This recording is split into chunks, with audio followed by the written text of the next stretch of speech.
Penney pasta তৈরি করব, তাই প্রথমে আমি এখানে চিকেনটা ম্যারিনেট করে নিব।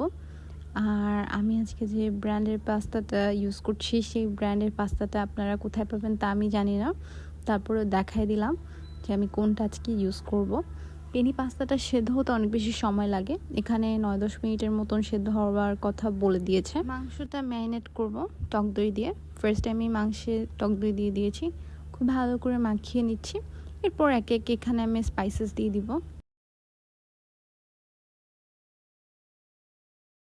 1 চামচ আদা রসুন এবং পেঁয়াজের পেস্ট অ্যাড করে দিলাম, ব্ল্যাক পেপার দিয়েছি। আর বেশি কিছু ইনগ্রিডিয়েন্টস প্রয়োজন হয় না চিকেনের জন্য স্পেশালি। তারপরে আমি এখানে পরিমাণ অনুযায়ী লবণ দিয়ে দিব, একটুখানি জিরার পেস্ট অ্যাড করে দিয়েছি।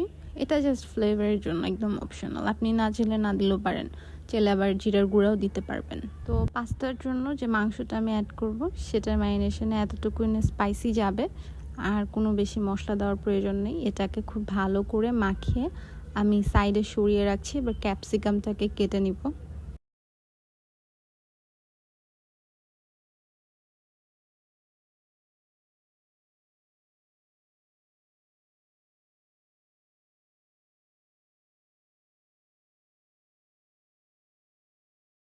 চুলায় পানি গরমের জন্য বসিয়ে দিছি, আর সাথে আমি সবসময় একটু তেল দিই আর লবণ দিই।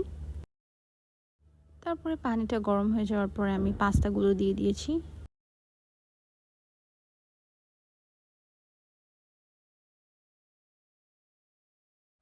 এই পর্যায়ে এসে পাস্তাটা হচ্ছে 80%-এর মতন সিদ্ধ হয়েছে। আমি চুলার ফ্লেম অফ করে একটুখানি স্টক উঠায় রাখতেছি, আর এটাকে স্টেইন করে নিচ্ছি। এটাকে পানি দিয়ে ধুবো না, এরকম স্টেইন করে নিব। আর বাকি যে পার্সেন্ট আছে ওটা ওই গরমেই হয়ে যাবে, সো আর বয়েল করার কোনো দরকার নেই। আপনি যদি পাস্তা একটু চিউই চিউই করে খেতে চান তাহলে এভাবে নামিয়ে নিতে পারেন। আর যদি মনে হয় যে না ঠিক আছে একদম পারফেক্টলি সেদ্ধ করবেন, সেক্ষেত্রেও করতে পারেন, সমস্যা নেই।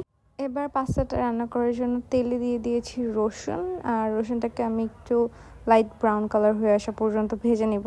তারপরে দিয়ে দিব ম্যারিনেট করে রাখা চিকেন। এখন বলতে পারেন চিকেনের বাটি কেন চেঞ্জ, বিকজ আমি চিকেনটা হচ্ছে আরও একটা রেসিপিতে ইউজ করছি। অনেক পরিমাণে চিকেনে আমি ম্যারিনেট করছিলাম, ওই রেসিপিটা আপনাদের সঙ্গে শেয়ার করব। এবার হচ্ছে রসুন চিকেন সব কিছু একসাথে ভেজে নিয়েছি। চিকেনটা কিন্তু সেদ্ধ হয়ে গিয়েছে এই পর্যায়ে, দেখতে পাচ্ছেন। তো আমি এই পর্যায়ে দিয়ে দিব একটুখানি বাটার। আমার মনে হয় যে বাটার পাস্তার ফ্লেভার অনেক খানিকটা চেঞ্জ করে।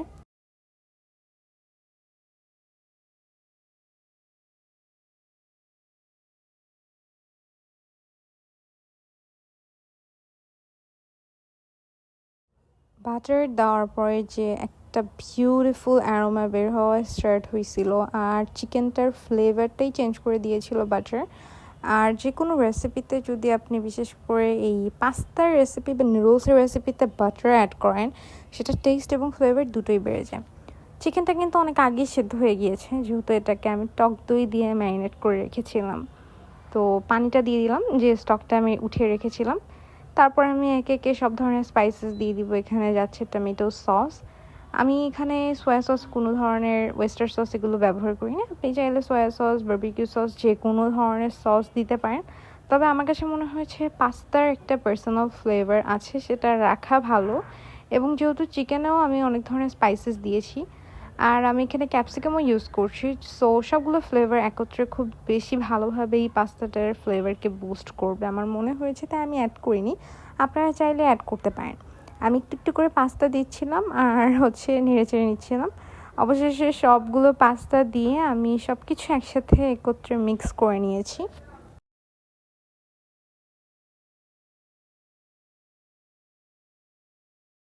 লাস্টে আমি দিয়ে দিয়েছি চিজ, এটা হচ্ছে মোজারেলা চিজ।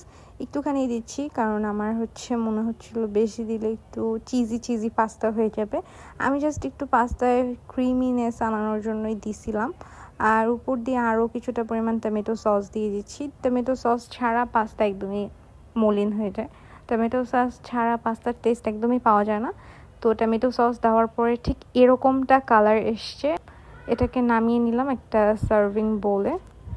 এটার টেস্ট আলহামদুলিল্লাহ এত বেশি মজার এবং এতটা ইউনিক হয়, আমি মাঝে মাঝে এরকম পাস্তা খেতে পছন্দ করি। হোয়াইট সস পাস্তার থেকে আমার এমন স্পাইসি স্পাইসি পাস্তাগুলো বেশি ভালো লাগে।